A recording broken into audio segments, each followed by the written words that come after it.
Gulliver travels. So, who is Gulliver? So, we will know about Gulliver and we will know about his journey. So, when a person tells the story of his life in his own words, it is called an autobiography. Gulliver, a sailor, was once caught in the land of giants. This is how he describes his experience. तो पहले तो हम ये जानते हैं कि autobiography किसे कहते हैं। Here is autobiography. तो जब कोई इंसान अपनी कहानी, अपने जीवन की कहानी जब वो इंसान खुद ही लिखता है तो हम उसे ऑटोबायोग्राफी कहते हैं। जैसे महात्मा गांधी, हमारे फादर ऑफ नेशन, उन पे बहुत सारे लोगों ने बहुत सारी किताबें लिखी उनके जीवन पे। तो हम उसे जो है बायोग्राफी कहेंगे क्योंकि दूसरे ने लिखी। और जैसे कि फॉर एग्जांपल, जैसे कि ये बुक, जैसे ये मोहनदास करमचंद गांधी, देख सकते हो लिखी ऑटोबायोग्राफी। तो ये जो बुक है महात्मा गांधी ने ये बुक जो है खुद लिखी थी। ठीक है, इनके बुक का नाम है the my experiments with truth. तो ये गांधी जी ने अपने जीवन की कहानी कि उन्होंने बचपन से लेकर अभी तक उन्होंने क्या क्या किया उन्होंने इस किताब में खुद से लिखा। और अगर हम इसकी बात करते हैं तो ये बायोग्राफी है। ये जो है महात्मा गांधी की बायोग्राफी है और ये जो है किसी और ने लिखी है। किसी और व्यक्ति ने गांधी जी के जीवन पे लिखी कि गांधी जी ने शुरू से लेकर अब तक क्या क्या किया है। ठीक है। तो यहाँ पे गुलिवर जो है वो सेलर है। सेलर मतलब जो शिप चलाता है। ओके, जिस जो शिप चलाता है, जो नाव चलाता है, हम उसे सेलर कहते हैं। तो गलीवर जो है वो क्या हुआ, एक दिन जो है शिप चलाता था, शिप चलाते चलाते जो है एक जमीन, एक लैंड पे पहुंचा। कौन सा लैंड पे पहुंचा? जहाँ पे बहुत सारे विशालकाय लोग, बहुत ही जाइंट जाइंट पर्सन, बहुत ही बड़े बड़े लोग, विशालकाय लोग, ठीक है, बहुत विशालकाय लोग रहते थे। वहां पे पहुंचा और वहां पे उस लैंड पे वो पकड़ा गया था। वहां पे लोगों ने उसे पकड़ लिया था उस लैंड पे। तो गलीवर के साथ वहां पे क्या क्या हुआ, गलीवर जो है खुद ये बात जो है बताने जा रहा है। ओके, तो इस तरह से वो जो है अपने सारे एक्सपीरियंस जो है कि क्या क्या हुआ तो गलीवर के साथ उस दिन उस लैंड पे, गलीवर जो है एक्सप्लेन कर रहा है, यहाँ पे समझाने जा रहा है। तो ये गलीवर की जो है ऑटोबायोग्राफी है, अपने शब्दों में कह रहा है Gulliver. So let's start.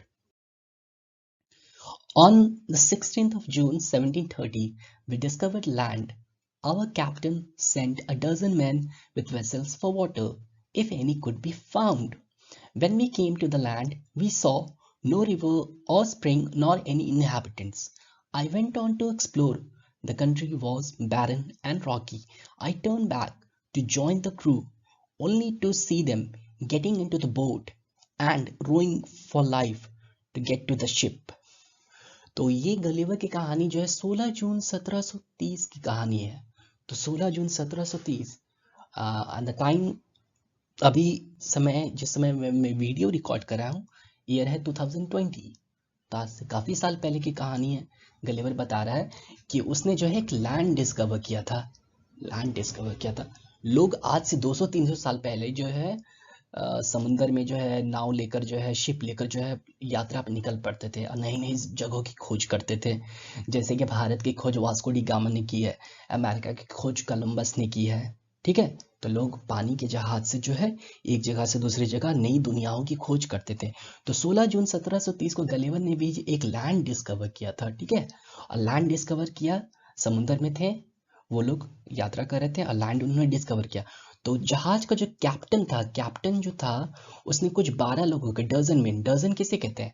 Dozen मतलब होता है 12। ओके, डजन मतलब डजन में कितने होते हैं? डजन में 12 होते हैं। ओके, तो कुछ डजन में इनको जो है कुछ बर्तन भी दे दिया, विसल्स दे दिया ताकि पानी ला सके। अब समुंदर का पानी तो पी नहीं सकते हैं क्योंकि वो तो सॉल्टी होता है। तो पानी के लिए उन्होंने भेजा कि जाओ जाके पानी खोज के लेके आओ, अगर कोई मिलता है तो। तो जब वो लैंड पे आते हैं तो क्या देखते हैं, वहां पे कोई नदी नहीं है, ना ही कोई स्प्रिंग है, ना ही कोई झरना है, और ना ही कोई इनहैबिटेंट है। इनहैबिटेंट मतलब वहां पे कोई रहने वाला भी नहीं है, कोई वहां पे निवासी भी नहीं है। I went on to explore, मैं खोजने चला गया, पूरा देखा। The country was barren and rocky, जो कंट्री जो था, जमीन था, वो जो था बैरन था। बैरन मतलब कि कोई पेड़ पौधा भी नहीं था। रॉकी था, पथरीला था, कोई पेड़ पौधा, कोई कुछ नहीं था वहां पे। ठीक है, पथरीला जगह था, कोई पेड़ पौधा नहीं था। तो अब क्या हुआ, कोई फायदा नहीं था, तो क्या हुआ, तो गलीवर जो है वापस मुड़ता है और अपने क्रू को ज्वाइन करने की कोशिश करता है। क्रू मतलब जो जिन 12 लोगों के साथ आया तो उनको ज्वाइन करने की कोशिश करता है। लेकिन वो क्या देखता है कि वो क्या देखता है कि सभी लोग जो है बोट की ओर, नाव की ओर भाग रहे हैं।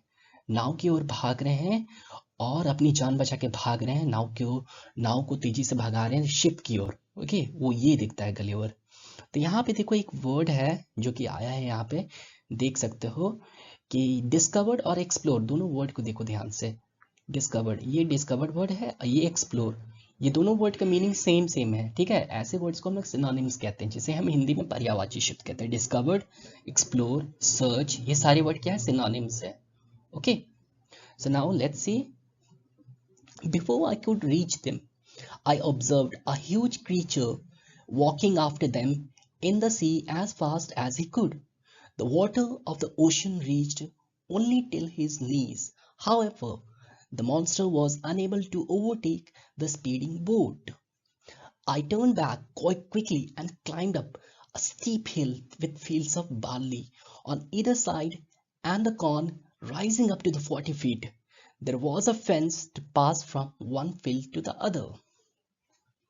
तो क्या हुआ था, हमने देखा था कि क्या हुआ था कि गलीवर जो है अब क्रू को ज्वाइन करने के लिए पहुंचा, लेकिन क्या देखता है कि क्रू के बाकी सदस्य जो है नाव लेकर तेजी से बोट लेकर भाग रहे थे, कहाँ, शिप की ओर, शिप की ओर। ये उनका शिप था, शिप की ओर तेजी से सब लोग भाग रहे थे। गुलिवर के बाकी 11 जो साथी थे, 12 साथी थे। तो गलीवर अब बेचारा क्या करता, तो वो अब देखो अब क्या हो रहा है। बिफोर आई कुड रीच दम, उनके बोर्ड पे बिफोर आई कुड रीच दम, उनके पास पहुंचने से पहले वो क्या दिखता है कि बहुत बड़ा ह्यूज क्रीचर, एक विशाल का आदमी, ये रहा विशाल का आदमी जो है उनके उनकी तरफ जो पीछा कर रहा है समुद्र में, तेजी से उनकी ओर बढ़ रहा है। और जो पानी जो है, समुद्र का पानी जो है, महासागर का पानी, उसके केवल घुटनों तक ही पहुंच रहा है, नीज तक ही पहुंच रहा है, ठीक है। लेकिन तभी जो मॉन्स्टर जो था वो बोट बहुत तेजी से ओवरटेक कर रहा था, बोट बहुत तेजी से चल रहा था। इस वजह से जो मॉन्स्टर जो है इसको चेज नहीं कर पाया, मतलब कि पकड़ नहीं पाया, ठीक है, ठीक है, पकड़ नहीं पाया। और ठीक है, अब क्या हुआ, अब वो तो छूट चुका था गलीवर, तो गलीवर छूट गया था, वो डर रहा था कि मेरे साथी तो निकल पड़े, तो वो तुरंत जो है पीछे मुड़ जाता है, टर्न बैक क्विकली, और एक हिल है, पहाड़ है, स्टीप हिल, स्टीप हिल मतलब कि ज़्यादा ऊंचा पहाड़ नहीं है, ठीक है, उस पे वो चढ़ जाता है। और क्या रहता है वहां पे, उस पहाड़ पे बार्ली, बार्ली कहते हैं, एक तरह का फसल होता है, ये रहा बार्ली, ठीक है। उसकी खेती वहां पे, उसके जो फसल लगे हुए थे। और एक तरफ कॉर्न था, कॉर्न मतलब भुट्टे की खेत थे, मकई थी, जो कि 40 फीट हाई थी। 40 फीट समझ रहे हो, मेरी हाइट है 5 फीट 3 इंच, तो 40 फीट कितने हो जाएगा, यानी मेरे से 8 गुना लंबा, इतना ऊंचा, मतलब कि बार्ली का मेज का जो है फसल था, वहां पे मकई का फसल था, इतना ऊंचा, ठीक है।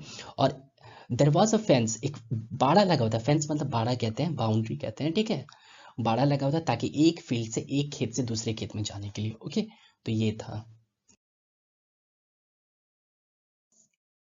It was impossible for me to climb because every step was 6 feet high. I was trying to find a gap in the hedge when I discovered one of the inhabitants in the next field walking towards the fence. He was of the same size as the creature chasing the boat. I was struck with utmost fear and astonishment and ran to hide myself. He called in a voice much louder than a trumpet. It sounded like thunder. 7 monsters like him came towards the field, ready to reap the corn. तो अब क्या हुआ, अब Gulliver तो छूट चुका था पीछे, तो अब क्या हुआ, तो गलीवर जो कोशिश कर रहा था, पहाड़ पे चढ़ने की कोशिश कर रहा था, लेकिन वो हर स्टेप जो था, पहाड़ पे जो खेती हो रही थी, स्टेप फार्मिंग कहते हैं, स्टेप फार्मिंग होती है ना, स्टेप फार्मिंग, सीढ़ीनुमा खेती, तो उस पे चढ़ने तो हर फीट जो था 6 फीट हाई था, वो चढ़ नहीं पा रहा था। तभी वो कोशिश कर रहा था कि ताकि हेज में जो है गैप खोज सके, बाड़ा जो लगा था उसमें कुछ गैप खोज सके। तभी वो क्या पाता है कि वन ऑफ द, एक जो इनहेबिटेंट है वहाँ का, एक जो निवासी है, वो उसी खेत की ओर जो है, उसकी तरफ बाड़ा की ओर आ रहा है। तो अब क्या देखता है कि वो भी जो उसी साइज का है, जो क्रीचर जो जंतु जो था, क्रीचर जो था, जो चेज कर रहा था बोट को, बोट का पीछे, उसी साइज का वो भी है, ठीक है। अब वो डर चुका था, बहुत डर गया था, एटमोस्फियर बहुत डर गया था, चौक डर गया था, और खुद को जो दौड़ कर जो खुद को जो छुपा लिया कहीं पे। और जब ये जो क्रीचर जो था, जब वो बोला, तो जैसे बोला तो लगा कि जैसे कि बिजली कड़क गई है, ठीक है, एकदम ट्रम्पेट जैसा, भोपू जैसा आवाज था उसका, ठीक है, एकदम भोपू जैसा आवाज था इस आदमी का, ओके, इस पर्सन का। तो उसकी जैसे ही 7 मॉन्स्टर, 7 मॉन्स्टर, ये 7 राक्षस जो है, उसी के जैसे विशाल का आदमी जो है खेत की ओर, फील्ड की ओर आते हैं और जो मकई जो पक चुकी है उसे काटने के लिए, रीप करने के लिए, ओके, काटने के लिए आते हैं. They carried a reaping hook which was very big. When one of the reapers approached where I lay hidden, I screamed as loud as I could. The creature stopped reaping, picked me up between his thumb and forefinger, and brought me close to his eyes, 60 feet above the ground. तो अब क्या हुआ, जो 7 monsters जो आए थे corn को reap करने के लिए, क्या हुआ, वो अपने साथ एक रीपिंग हुक भी लिए, देख रहे हो ना, रीपिंग हुक लिए हुए हैं, यानी कि काटने वाला औजार लिए हुए हैं, ठीक है, जो कि बहुत बड़ा था, ठीक है, ताकि तभी ना मकई का फसल काटेंगे. तो क्या होता है कि जब एक रीपर, एक फसल काटने वाला जब उनके पास आ रहा था, तो जहाँ पे वो लेटा हुआ था देख, तो वो चिल्ला उठता है, गुलिवर चिल्ला उठता है, जितना जोर से चिल्ला सकता है उतना जोर से चिल्ला उठता है, क्योंकि क्या हुआ, क्रीचर ने जो है, अब क्या हुआ, क्रीचर पकड़ चुका था कि गुलिवर जो यहाँ पे लेट के छुपा हुआ था. क्रीचर जो है फसल काटना छोड़ देता है और उसको जो है अपने अंगूठा और फोर फिंगर के बीच में उसको पकड़ के उठा लेता है और अपनी आंखों के पास ले आता है. तो कितने, जमीन से कितने ऊपर लिया है, 60 फीट अबव द ग्राउंड, यानी कि 60 फीट अबव द ग्राउंड, जमीन से इतना ऊंचा ऊपर लिया है. देख सकते हो तुम बैकग्राउंड में, पिक्चर में देखो, ओके, देख सकते हो ना, here you can see, okay. तो इसको उठा लिया, ठीक है. अब यहाँ पे एक बताओ, यहाँ पे इस पैराग्राफ में जितने भी वर्ब्स हैं आप इसे कमेंट में बताओ. How many verbs are in this paragraph, you should let me know in the comment. Verb, कितने सारे वर्ब हैं, let me know in the comment. he looked me he looked at me with curiosity and blew my hair aside to get a better view of my face. He called his friends and gently placed me on the ground. They all sat on the ground to take a good look at me. I walked slowly backward and forward, pulled off my hat, and made a low bow towards the farmers.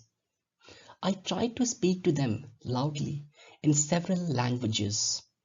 Each time I did so, the farmer who picked me up held his ear very close to me, but in vain. अब क्या हुआ, सभी लोग जो हैं Gulliver को बहुत ही curiosity में बहुत ही जिज्ञासा पूर्वक देख रहे थे, क्योंकि इतना छोटा आदमी देख रहा है पहली बार, तो बहुत जिज्ञासा देख रहा है. तो उसको फूका, उसके बालों को साइड किया ताकि उसके चेहरा को बेटर व्यू देख सकते हो, यहाँ पिक्चर में देख रहे हो, सबको गुलिवर को देख रहे हैं ध्यान से, ओके, तो बेटर देख सके. वो अपने दोस्तों को बुलाता है, he called his friend and gently place me on the ground. और 7 मॉन्स्टर्स जो थे वो सारे जो है इसको बुलाते हैं, सभी इसको ग्राउंड पे रखते हैं और उसको ध्यान से देखने लगते हैं, क्योंकि वो लोग चौंक चुके थे कि इतना छोटा आदमी कैसे आ गया है यहाँ पे, ठीक है, बिल्कुल. तो अब गुलिवर जो है आगे पीछे धीरे धीरे चलता है, गुलिवर आगे पीछे स्लोली जो है आगे पीछे चलता है.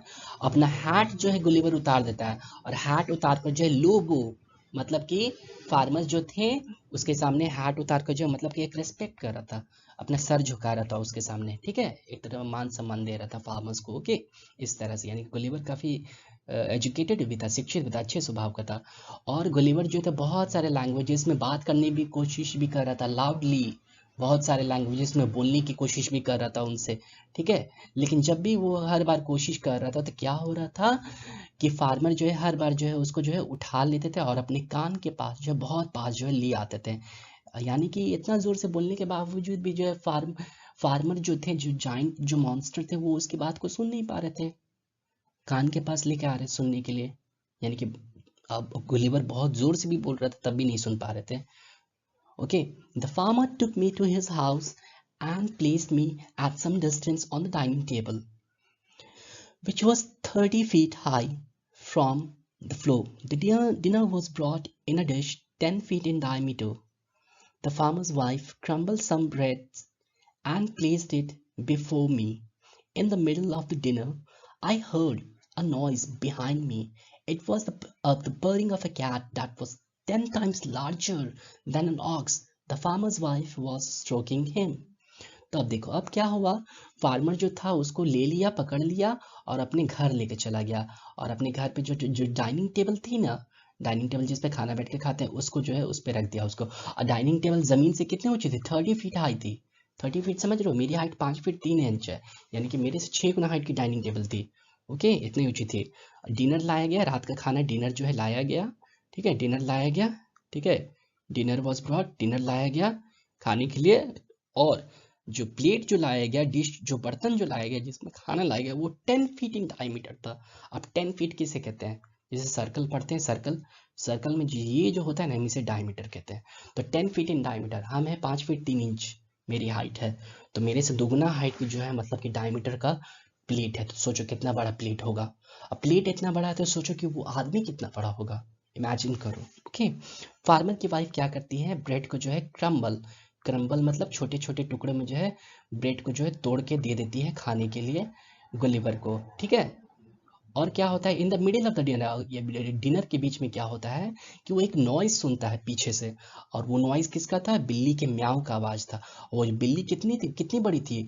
जो एक बैल होता है ना, बैल, उससे 10 गुना, उससे 10 टाइम्स बड़ा थी।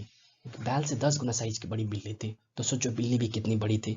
फार्मर की वाइफ क्या करी थी, उसे स्ट्रोक करी थी। स्ट्रोक मतलब कि उसे सहला रही थी, ओके, सहला रही थी, ओके। तो ये करी थी फार्मर की wife. So now let's see. Then enter the farmer's 1 year old son in the arms of a lady. On seeing me, the child grabbed me from the table and put my head into his mouth. I shouted so loudly that the baby dropped me. I would have broken my neck if the mother had not held her apron under me. Later, she put me on her own bed and covered me with a clean white handkerchief. अब क्या होता है, अब Gulliver जो है अपना खाना खा रहा था, और गुलिवर अपना फूड खा रहा था, ठीक है। तभी जो है फार्मर का 1 साल का जो बेटा जो है वो आता है, ठीक है, एक लेडी के हाथ में रहता है, ठीक है। और गुलिवर को देखते ही क्या करता है, बच्चा जो है गुलिवर को जो है टेबल से उठा लेता है और अपने मुंह में डाल लेता है। तो ऐसा क्यों कर रहा होगा गुलिवर, ऐसा वो क्यों कर रहा होगा 1 साल का बच्चा? उसे यही लग रहा होगा कि ये जो इतना छोटा आदमी है खिलौना होगा, इसलिए खिलौना समझ के, जो टॉय समझ के जो है उसे अपने मुंह में डाल लिया था। ऐसा करते ही जो गुलिवर चिल्ला उठता है, बहुत जोर से चिल्ला उठता है। तभी जो है चिल्ला जाने पे जो है बेबी डर जाती होगी और उसे तुरंत गिरा देती होगी, ठीक है। और गिरा देने पे क्या होता है कि उसका गला भी टूट सकता था, गुलिवर का नेक भी टूट सकता, लेकिन जो है उसकी मदर जो है क्या किए थे, उसे एप्रॉन, एप्रॉन मतलब होता है ना, एक क्लोथ होता है जो लोग खाना पकाते वक्त पहनते हैं ना, उसी में वो फंस जाता है और गिरने से बच जाता है, ओके। फिर क्या होता है, जो फार्मर की जो वाइफ थी ना, उसे खुद के अपने बेड पे जो है उसे लेटा देती है, और एक क्लीन वाइट हैंकरचिफ से, सफ़ेद मतलब कि सफ़ेद कलर का एक रुमाल होता है, उससे झाँक के जो है उसे सुला देती है, जैसे कि तुम यहाँ पे देख सकते हो यहाँ पे, ओके। तो इससे क्या पता चलता है कि फार्मर की जो वाइफ है बहुत ही दयालु औरत थी, ओके। अपनी खुद के ही बेड पे सुला दी उसे, ओके। इससे ये मालूम चलता है कि फार्मर की वाइफ बहुत ही काइंड हार्टेड वुमन थी। I slept dreaming of my home, my wife and my children. Gulliver जो है वो सो जाता है अपनी वाइफ के बारे में सोचते हुए, अपने घर के बारे में सोचते हुए, और अपने बच्चों के बारे में सोचते हुए, ओके, चैन से सो जाता है। तो ये गलिवर ट्रैवल्स की कहानी है। अब गलिवर की ये जो कहानी है ये इनकम्प्लीट स्टोरी है। आप अगर गलिवर की पूरी स्टोरी पढ़ना चाहते हो तो इंटरनेट पे गलिवर ट्रैवल्स की बुक अवेलेबल है, फ्री पे आप डाउनलोड करके आप पढ़ सकते हो आप, ओके। इस गलिवर की और भी बहुत सारी कहानियां आप पढ़ सकते हो। तो ये कहानी जो है जॉनथन स्विफ्ट ने लिखी है। ये कहानी स्टोरी किसने लिखी? जॉनथन स्विफ्ट ने लिखी है। तो जॉनथन स्विफ्ट ने लिखी है गलिवर ट्रैवल्स। गलिवर पे एक फिल्म भी बनी है हॉलीवुड में, बॉलीवुड में, ठीक है। आप इसकी कहानी पढ़ भी सकते हो इंटरनेट पे, okay. So now we will do the exercises of this chapter.